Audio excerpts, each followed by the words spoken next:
difficult to believe that John Boorman's masterpiece of cinema, Deliverance, is almost at its 50th birthday. I recently watched the film again and realized that this movie has been part of my life now for over 20 years.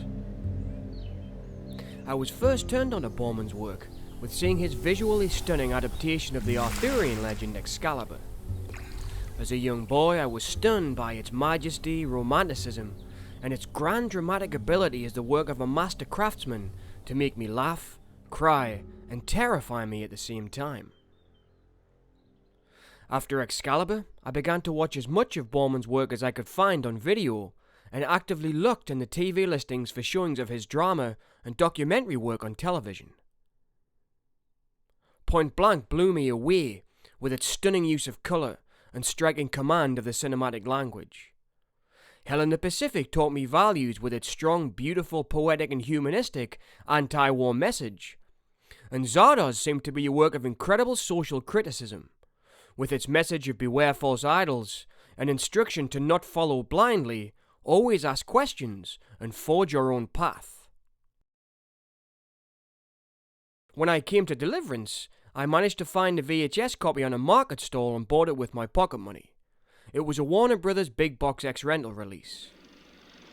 When my father saw I had bought it, he took it away from me and said, "You can't watch this yet, it's a bit grown up." I was annoyed but understood, as my father usually did this when he thought films had mature content. I found out that the film was based on a novel written by Southern poet James Dicky. I read it of all places on a camping holiday during the summer. The novel spends a lot more time with the men in their city lives, which to a young boy seemed boring at first, but once the novel picked up the pace I was terrified. The message of the novel seemed to myself as a young boy to be that, if we destroy all of the wilderness, where will man escape to when he destroys everything else? If we destroy nature, there will be nowhere left for man to escape to where he can be reborn. When my father saw I had read the novel, he said he may as well let me watch the film as I now knew what it was about. After the camping trip, I sat down to watch John Boorman's film of Deliverance. Even at a young age, I think you realize when something is different. And right from the opening Warner Brothers logo, Deliverance is as direct, self-aware, and commanding as any classic work of art. As the logo appears on screen, you hear the voices of the main characters, and the first words you hear are, You want to talk about the vanishing wilderness? Louis, listen, what are you so anxious about this? Because they're building a dam across the Cohulawasi River. They're going to flood a whole valley, Bobby, that's why.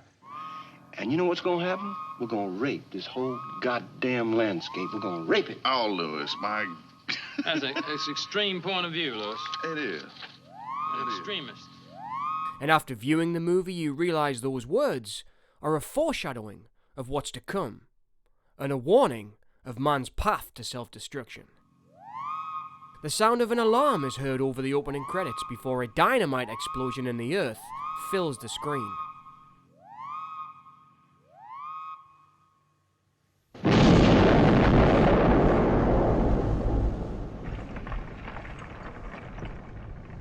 At this crucial point in the history of Earth and man's destruction of our environment, we see now more than ever, Deliverance was made as a warning siren.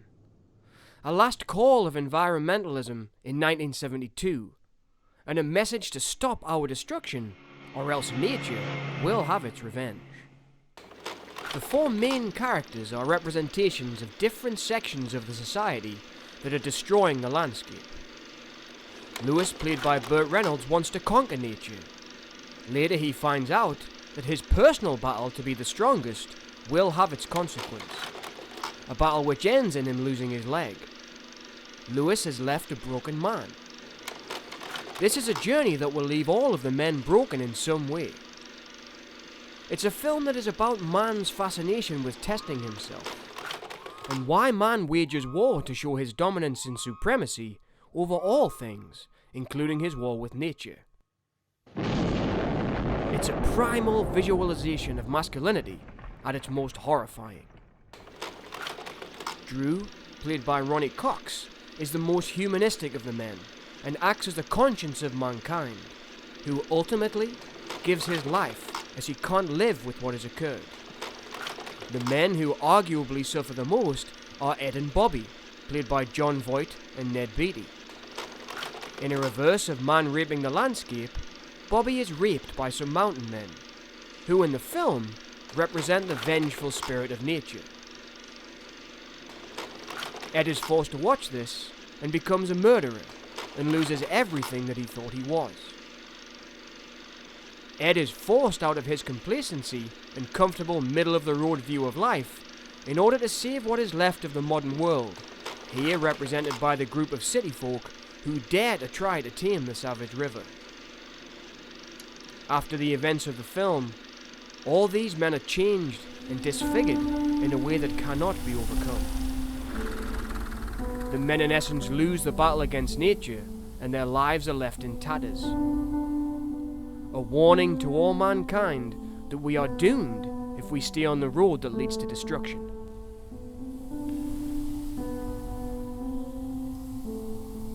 There are many visual tools that Bowman uses as a filmmaker to show the vengeful spirit of nature as it looms overwhelmingly over the protagonists. Bowman said that he and cinematographer Vilmos Zsigmond used a wide aspect ratio to show these men as small figures lost in the wilderness. They stripped the colour out of the green forests to give the film a more earthy and dark atmosphere using muted down colours. Bowman said he chose the specific location for the harrowing rape scene for its acid greens, as if nature was now more savage and less muted than before and wants to burn our heroes. The filmmakers chose a location to make the film that was almost inaccessible to man, and that made filming an ongoing battle against nature, and danger was always around them. The crew would be dropped off upriver and then shoot the journey downriver in sequence, with the actors, camera and director on rafts. Each day they were in a constant battle against the wilderness. If any accidents were to occur, the nearest help would be far away, putting them in real danger should anything go wrong. Bowman himself said that the film was made without insurance, as no one would insure filming in such a dangerous place. The whole cast and crew was so committed to the project that they almost took on an aspect of their own characters. This is verbalized in the film as a thing of beauty, but also one of danger. In one scene before the terror really takes hold, Ed states, "No matter what happens, there is no finding us up here."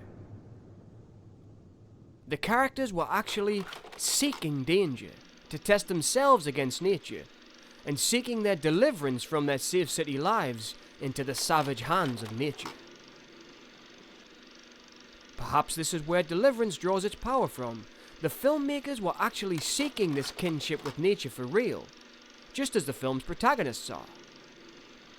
While watching this film unfold, a smart audience will see that this is all for real.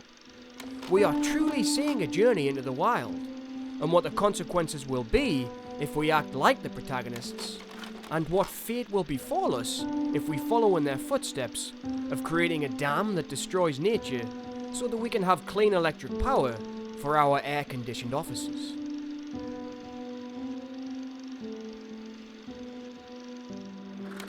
There is a raw power to Deliverance in its harshness and depictions of violence that we see on screen.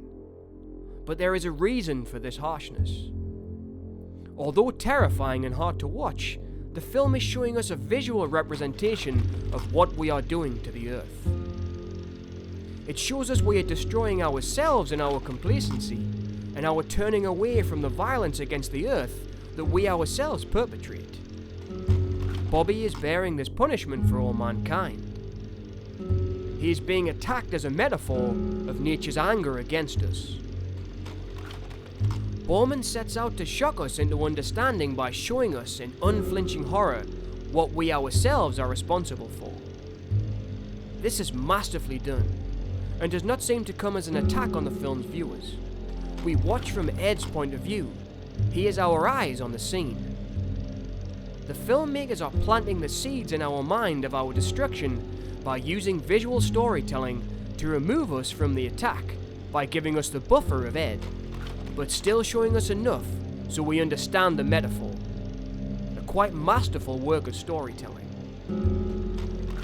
This whole scene shows us, even if we blind ourselves to the fact that we are destroying the Earth, like Bobby and Ed, at some point, we are all going to face the repercussions of it.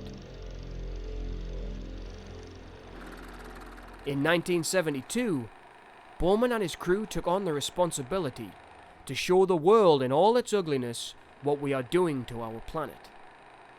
This message was not new at the time, but was still being ignored, and today is still being sidelined, so power companies and corporations can get rich from savagely raping the land and taking away man's only refuge from himself in the process.